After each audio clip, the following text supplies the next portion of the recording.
Hello guys, good morning. তোমরা সবাই কেমন আছো? আশা করছি ভালো আছো। আমিও বেশ ভালো আছি। আর আমার ছোট্ট সোনা দেখাচ্ছে, ওই যে দেখো আমার মা কি করছে।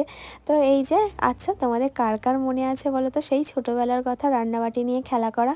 আমার তো ভীষণভাবে মনে পড়ে। সংসার জীবনের এই রান্নাবাটি খেলায় এমনভাবে জড়িয়ে পড়েছি, ছোটোবেলার এই স্মৃতিগুলো ভীষণভাবে মিস করি জানো। তাই আমিও চাই আমার ছোট্ট মেয়ে যেন ফোনে আসক্ত না হয়, এই রকম ছোট ছোট খেলনাবাটি নিয়ে যেন খেলাধুলা করে। কারণ পড়াশোনার পাশাপাশি বাচ্চাদের একটু খেলাধুলাও খুব দরকার আছে। নিচে কোথায় আর করব বলো, তাই ছাদে চলে আসলাম। আমরা কিন্তু যখন খেলতাম তখন মাঠে, বাড়ির উঠানে, এই সমস্ত জায়গাতেই এইরকম ছোট্টখাট্টো ঘর বানাতাম। আমাদেরও কিন্তু মা বানিয়ে দিয়েছে, মায়েদের হাত ধরেই শেখা। আর আজ দেখো আমি মা হয়ে আমার মেয়েকে এই খেলনা মাটি খেলা শেখাচ্ছি। আর আমার মাম্মাম কিন্তু বেশ খুশি হয়েছে, আর সেটা তোমরা কিছুক্ষণ পরেই দেখতে পাবে।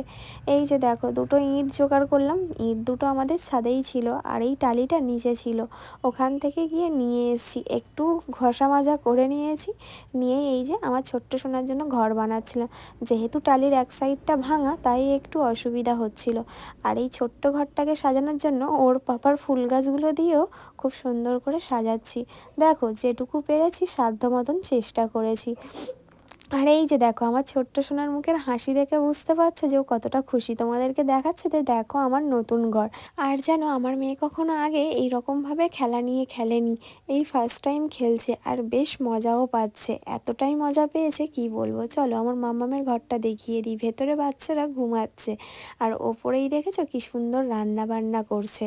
আর এইখানে হচ্ছে কে পিঠের ওই যে সরাটা, ওটাতেও আমার মাম্মাম রান্না করছে। আর এই যে এখানে দেখছো, ওটা ঠাকুর ঘর করেছে।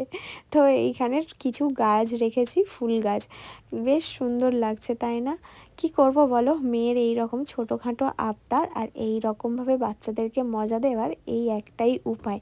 ছোটোর থেকেই তো ফোন হাতে দিতে পারি না, দেওয়াটা উচিত নয়। তাই যদি আমরা প্রত্যেকটা মা যদি বাচ্চাদের সাথে এই রকম ছোটো ছোটোভাবে খেলাধুলা করার যদি উপায় যদি বার করে দিই, তাহলে দেখবে ওরাও আর ফোনে আসক্ত হয় না।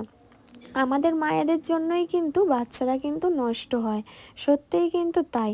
ওদেরকে যদি আমরা নিজেরাই যদি খেলা না শেখাই, যদি তার বদলে ফোন হাতে ধরিয়ে দিই, ওরা তো আর ফোন হাতে পায় না, আমরা দিই বলে তাই ওরা পায়।